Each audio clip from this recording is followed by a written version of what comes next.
again for volunteering to make the masks for our employees and our patients. These are going to be as close to surgical grade as we can. We're using surgical grade wrap for the material, and which is pretty much what they make regular masks out of. So we're doing the best we can to replicate the commercial style mask. So for this style of mask, you're using the 45-inch by 45-inch surgical wrap. And my original one was made out of surgical wrap that was blue on one side and pink on the other. This new shipment came in blue on one side, white on the other. So please don't let that mislead you. It's just the same stuff, different color. So you start with this big sheet. And so what's difficult about this is that your cutting board is probably not this big, and so you really do have to have a good rotary cutter and mat. I'll show you how to make it work with just a 24-inch mat. Okay, so I've given you the instructions on how to cut. And at first you're probably thinking, what? I can do this, it's not that hard. But the reason I've got these very specific instructions is we're trying to maximize the use of these finished edges, which will be the top of the mask, okay? So it really is critical that you follow these as closely as possible, but if you don't, there is a solution for it. So you can see we've got 6-inch cuts down this side that's unfinished, and that you can see is this side. So you'll know if it's the finished or unfinished side by the unfinished side. You can separate quite easily. And the finished side, it's got that seal, okay? So this is how we're doing it. We're gonna cut 6-inch strips this way, and they're gonna be 8-inch wide this way. But we're gonna start with a 5-inch cut because there's not enough to make a mask, and we're gonna use those for the strips. So you're probably thinking, what the heck, how am I ever gonna cut that? You're gonna fold this in half. Okay, now this is another time when paying attention to detail is really critical for the quality of your finished product. You really have to make sure your top edge is lining up and your side edge is lining up. Okay, so that is critical. If you get it askew like this, if you think it's straight over here, but then it's crooked like that over there, it's no bueno, friends, no bueno. And I'm actually right-handed, so I'm gonna cut this way. So I've got this matched up like this, and so I'm getting my ruler here. So you see with my 24-inch mat, even with this giant piece of material, I'm still gonna be able to cut on the entire mat will be under the surface. So I'm using my ruler, I'm lining up the 5-inch mark on the edge. I'm bracing this with my finger holding down really good and snug, and then bloop, you're gonna cut right up there. I guess we could just do that. So you can see, oh, and I'm on a table with a little separation there. Oh, there we go. So you're gonna have this 5-inch strip off the end. Now, you've got that done. You're gonna go and cut this from finished edge to finished edge. You're gonna cut these in 8-inch sections. Hold on, friends. No, you're not.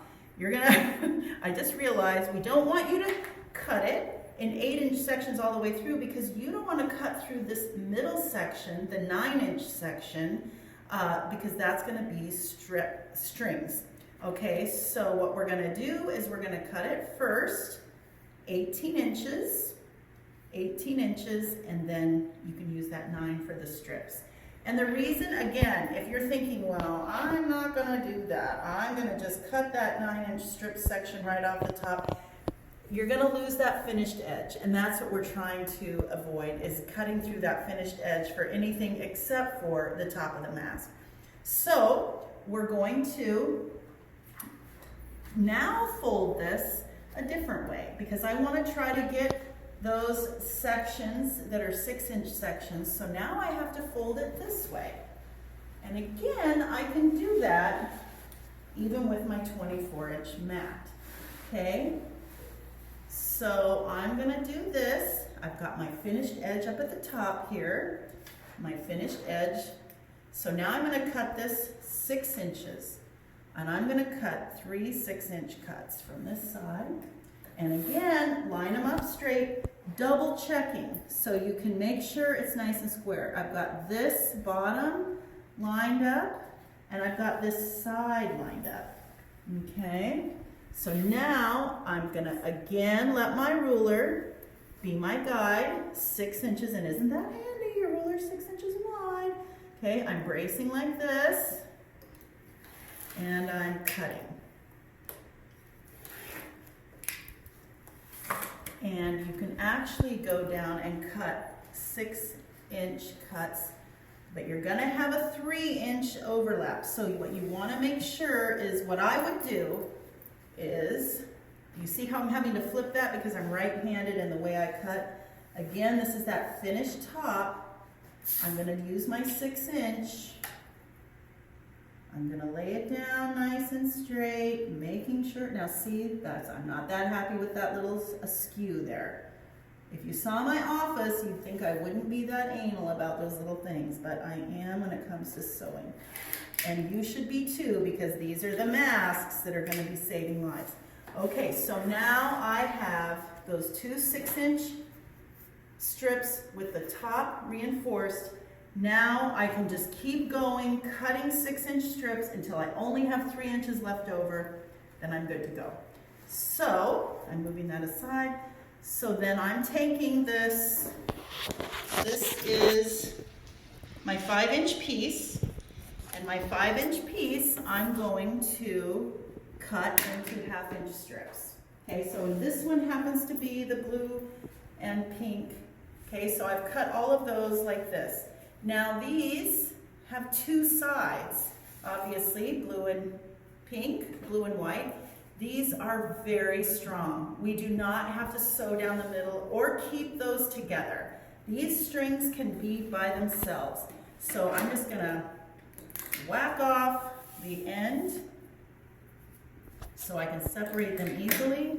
And now here we go. I have 2 strings for each side of one mask. Okay, and when you're cutting this many, you can make them be the same color. On these masks, this is my first one I did. I only had 1 strip, so I had 1 blue, 1 pink. This one I happen to do 2 pinks. You do what you want. It's your creative license there. Okay, so I've got those strips, I'm ready to go. So again, these pieces had that reinforced top, but some of those pieces from the middle, they don't. They separate like this. So we have to make sure they stay together because the body of the mask should be with both layers.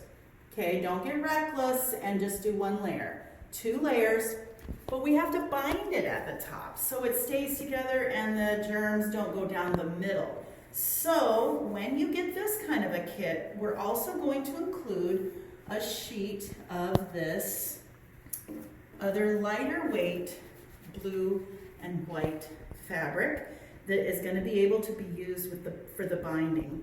Okay, so what you're going to do, and I've got the cutting instructions on there, you're basically going to, got a hot mess going on here, you're going to cut, because we just need 8 inches of these strips, so this is where I let my mat do the work. And I measure twice and cut once, right? So my ruler is 6 inches wide, then I've got 2 more inches on there. I'm going to go ahead and cut. And now I'm gonna cut these 1 inch, okay? So it's that easy. I'm cutting these 1-inch strips so they look like this, okay?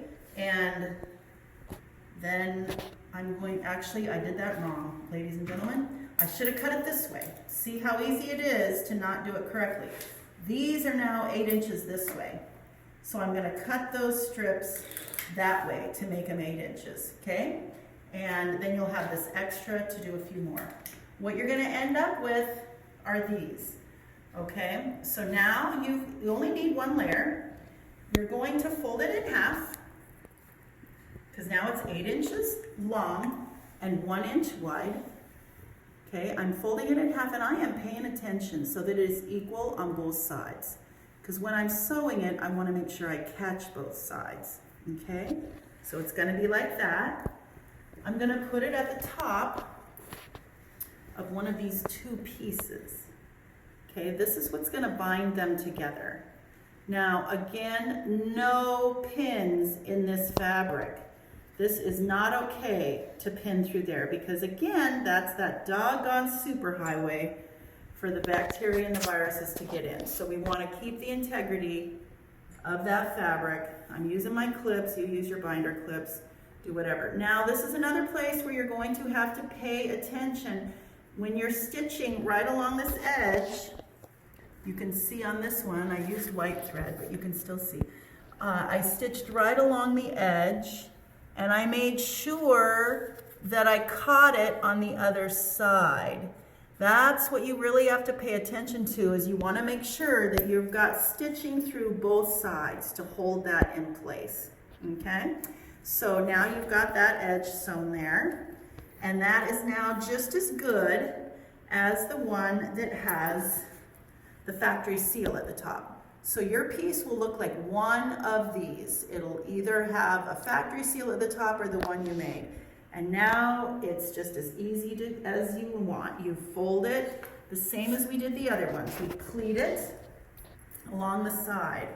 Okay, so I don't have a factory edge on this one, so I'm just letting you see what it would look like. So again, we let the top, which I need to finish on this one, be about 1.5 inches, around 1 inch on the bottom, and we have these 1/2 inch pleats all the way across.